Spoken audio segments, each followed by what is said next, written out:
विधानांपासून ते राजकारणापर्यंत प्रत्येक घडामोडीवर बारीक नजर ठेवणारा तुमचा हक्काचा लोकल न्यूज प्लॅटफॉर्म ठाणे दर्पण, ठाण्याचं खरं प्रतिबिंब. दहीहंडी उत्सवात मानवी मनोरे रचणाऱ्या गोविंदाच्या सुरक्षेला सर्वोच्च प्राधान्य देत राज्य सरकारने सन 2026साठी महत्त्वाचा शासन निर्णय जारी केला आहे. या निर्णयानुसार राज्यातील 1,60,000 गोविंदांना विमा संरक्षण देण्यात येणार असून यासाठी युवा सेना कार्याध्यक्ष पूर्वेश सरनाईक यांनी केलेल्या सातत्यपूर्ण पाठपुराव्याला यश मिळाल्याची भावना व्यक्त होते. पूर्वेश सरनाईक यांनी दहीहंडी उत्सवात सहभागी होणाऱ्या गोविंदांच्या सुरक्षेचा प्रश्न सातत्याने शासनाच्या निदर्शनास आणून दिला होता. त्यानंतर राज्य सरकारने हा निर्णय घेत गोविंदांना अपघाती मृत्यू, कायमस्वरूपी अपंगत्व तसेच उपचार खर्चासाठी व्यापक विमा संरक्षण देण्याचा निर्णय घेतला आहे. शासन निर्णयानुसार अपघाती मृत्यू किंवा दोन्ही अवयव अथवा दोन्ही डोळे गमावल्यास 10 लाख रुपयांचे विमा संरक्षण देण्यात येणार आहे. एक हात, एक पाय किंवा एक डोळा गमावल्यास 5 लाख रुपये, कायमस्वरूपी पूर्ण अपंगत्वासाठी 10 लाख रुपये तर कायमस्वरूपी अंशतः अपंगत्वासाठी विमा पॉलिसीतील तरतुदीनुसार भरपाई दिली जाणार आहे. तसेच अपघातामुळे झालेल्या रुग्णालयीन उपचारांसाठी प्रत्यक्ष खर्च किंवा कमाल 1 लाख रुपयापर्यंत मदत उपलब्ध होणार आहे. यंदा विमा संरक्षणाचा लाभ घेणाऱ्या गोविंदांची संख्या 1.60 लाखापर्यंत वाढवण्यात आले. प्रत्येक गोविंदासाठी अत्यल्प प्रीमियरमध्ये विमा संरक्षणाची व्यवस्था करण्यात येणार आहे. यासाठी राज्य क्रीडा विकास निधीतून खर्च केला जाणार आहे. युवा सेना कार्याध्यक्ष पूर्वेश सरनाईक यांनी या निर्णयाचे स्वागत करत गोविंद हा आपल्या सांस्कृतिक परंपरेचा अभिमान आहे.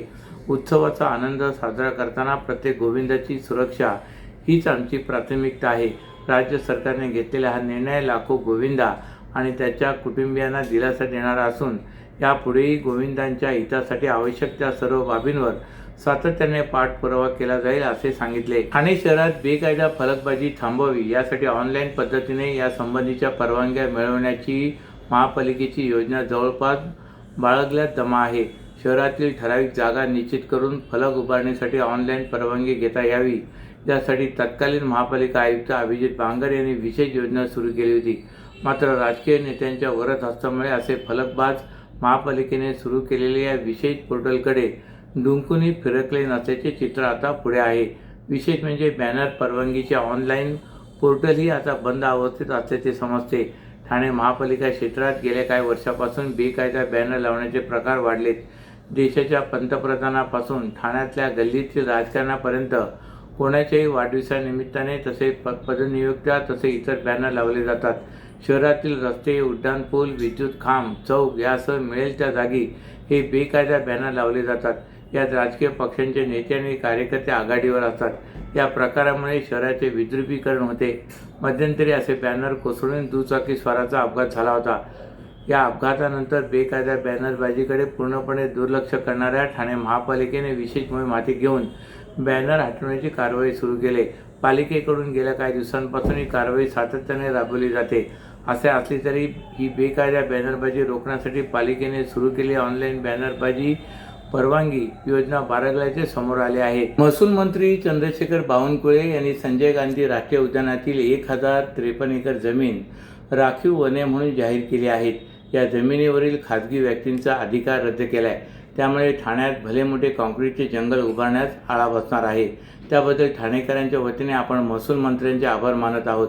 मात्र हिरवळ झाडांचा बळी देऊन 193 एकर जमिनीवर काँक्रीटचे जंगल उभे राहणार आहे. एका प्रकरणात वनहित जोपासणारे महसूल आणि वन खाते दुसऱ्या समान प्रकरणात बोटचेपी भूमिका का घेत आहेत असा सवाल करून 193 एकर TDR घोटाळा प्रकरणी महसूल आणि वन खात्याने श्वेतपत्रिका काढावी अशी मागणी राष्ट्रवादी काँग्रेस शरदचंद्र पवार पक्षाचे जिल्हा अध्यक्ष मनोज प्रधान यांनी पत्रकार परिषदेत केले. संजय गांधी राष्ट्रीय उद्यानातील 1053 एकर जमिनीवरील खाजगी व्यक्तींचे नाव चढवण्यात आले होते. याबाबत कोकण विभागीय आयुक्तांनी दिलेला आदेश महसूल मंत्र्यांनी ग्राह्य धरला होता.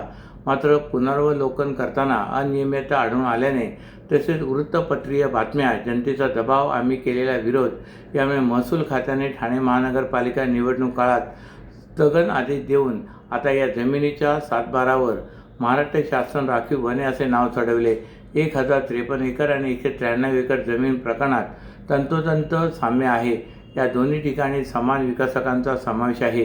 या विकासकांनी 50 वर्ष महाराष्ट्र महसूल न्यायाधिकरण प्रकरणात प्रलंबित असलेले प्रकरण मॅनेज करून स्वतःच्या बाजूने निकाल लावून घेण्याची तजवीज केली होती. MRTPचा हा निकाल महसूल मंत्र्यांनीही मान्य केला होता. त्यानंतर 193 एकर प्रकरण उच्च न्यायालयात गेल्यानंतर उच्च न्यायालयात महाराष्ट्र शासनाच्या वन खात्याने प्रभावी बाजू न मांडल्याने ही जमीन वन खात्याच्या ताब्यातून खाजगी विकासकाच्या ताब्यात गेले.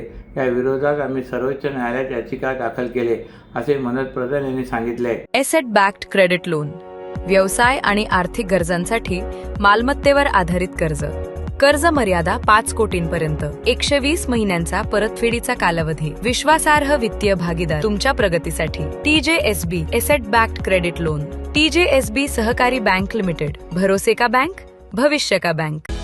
वाहतूक ऑपरेटर्ससाठी, व्यावसायिक वाहने खरेदी करण्यासाठी सोपी आणि विश्वासार्ह कर्ज सुविधा. कर्ज मर्यादा 1 कोटी रुपयांपर्यंत, 5 वर्षांची परतफेडीची मुदत, आकर्षक व्याजदर. TJSB fleet term loan. TJSB सहकारी बँक लिमिटेड. भरोसे का बँक, भविष्य का बँक. तुमच्या व्यवसायासाठी खेळते भांडवल, क्षमता विस्तार, आधुनिकीकरण आणि यंत्रसामग्री खरेदीसाठी विश्वसनीय ओव्हरड्राफ्ट सुविधा. कर्ज मर्यादा 7 कोटींपर्यंत, जलद मंजुरी, 120 महिन्यांचा परतफेडीचा कालावधी. TJSB ODS drop against property. TJSB सहकारी बँक लिमिटेड. भरोसे का बँक, भविष्य का बँक. दादा, दात घासताय ना, मग पाणी का वाया घालवताय? ताई, भांडी घासा नाहीतर फोन पहा, पण नळ का चालू ठेवलाय? अंघोळ झाली ना करून, मग शॉवर चालूच. कपडे धुताय पण पाणी वाया जातंय, त्याचं काय? गाडी अशी धुताय आणि उद्या पाणी कायमचं संपलं तर? पाण्यासाठी किती जणांची वणवण होते. कित्येक कुटुंबांना तर पाणी मिळतही नाहीये. पाणी बोलत नाही, पण आपण त्याची किंमत जाणली पाहिजे. पाण्याचा अपव्यय टाळा, परिस्थिती भीषण होऊ शकते. प्रत्येक थेंब जपा, पाणी वाचवा. पाणी ही निसर्गाची देणगी आहे. पाणी निर्माण करता येत नाही. पाण्याची बचत हीच पाण्याची निर्मिती. ठाणे महानगरपालिकेतर्फे जनहितार्थ जारी. ठाणे महापालिका परिवहनच्या ताफ्यात आज घडीला तब्बल 407 बस असल्या तरी ठाणेकरांचा प्रवास मात्र आजही गैरसोयीच्या वळणावर अडकलेला आहे. इतका मोठा ताफा असूनही प्रवाशांना गर्दीच्या वेळेत बससाठी लांबत लांब रांगा, पावसात गळणाऱ्या बस, जीर्ण बस थांबे, अपुरी सुरक्षा व्यवस्था आणि डिजिटल सेवांतील त्रुटी यामुळे प्रवाशांना रोजच तडजोडीचा प्रवास करावा लागत असल्याचे चित्र आहे. ठाणे शहराचा झपाट्याने विस्तार आणि वाढती लोकसंख्या यामुळे सार्वजनिक वाहतुकीवरील अवलंबित्व सातत्याने वाढत आहे. घोडबंदर, ब्रह्मांड, कासारवडवली, माजिवडा, लोकमान्य नगर, दादलानी पार्क आदी भागातून दररोज हजारो नागरिक TMT सेवेचा वापर करतात. मात्र वाढत्या प्रवासी संख्येच्या तुलनेत बस फेऱ्या आणि सुविधा अपुऱ्या पडत असल्याचे चित्र आहे. TMTच्या ताफ्यात एकूण 407 बस असून त्यापैकी 358 बस प्रत्यक्ष रस्त्यावर धावत आहेत. सुमारे 25% बस देखभाल आणि दुरुस्तीसाठी राखीव ठेवण्यात आल्या आहेत.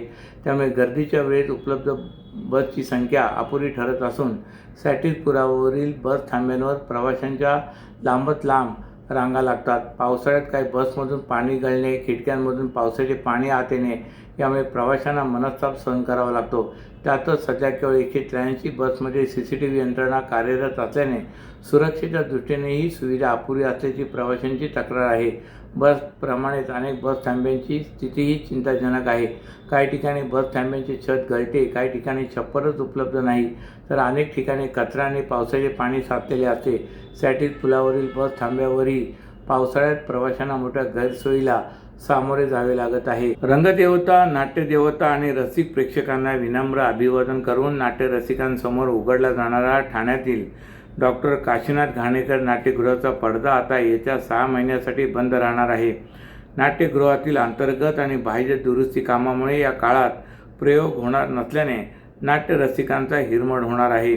नाट्यगृहाच्या नूतनीकरणासाठी शासनाकडून प्राप्त झालेल्या 5 कोटी रुपयांच्या निधीतून ही डागडुजी केली जाणार आहे. नव्या वर्षात नव्या रूपात हे नाट्यगृह रसिकांसाठी खुले होण्याची शक्यता आहे. ठाणे शहराला दैदिप्यमान सांस्कृतिक वारसा लाभला आहे. शहरात ज्येष्ठ कलाकारांसह संगीत आणि नाट्य क्षेत्रातील विविध मान्यवरांचे वास्तव्य आहे. शहरातील नाट्यप्रेमींसाठी राम गणेश गडकरी रंगायतन आणि डॉक्टर काशीनाथ घाणेकर नाट्यगृह उभारण्यात आले. काळानुरूप आवश्यक बदल करण्याच्या दृष्टीने ऑक्टोबर 2024मध्ये गडकरी रंगायतनच्या नूतनीकरणाचे काम ठाणे महापालिका प्रशासनाने हाती घेतले होते. त्यानंतर तब्बल 10 महिन्यांनी गेल्या वर्षी 15 ऑगस्ट रोजी उपमुख्यमंत्री एकनाथ शिंदे यांच्या हस्ते गडकरी रंगायतनचे लोकार्पण करण्यात आले. गडकरी रंगायतनच्या नूतनीकरणानंतर हिरानंदिनी मेढोत परिसरात असलेल्या डॉक्टर काशीनाथ घाणेकर नाट्यगृहाच्या दुरुस्ती कामाच्या हालचालींनाही वेग आला होता. या नाट्यगृहाला मोठ्या प्रमाणावर गळतीचा फटका बसलाय. पावसाचे पाणी आत झिरपून आतील फॉल्स सिलिंगवर पडत असल्याने भविष्यात दुर्घटना घडण्याची शक्यता नाकारता येत नाही.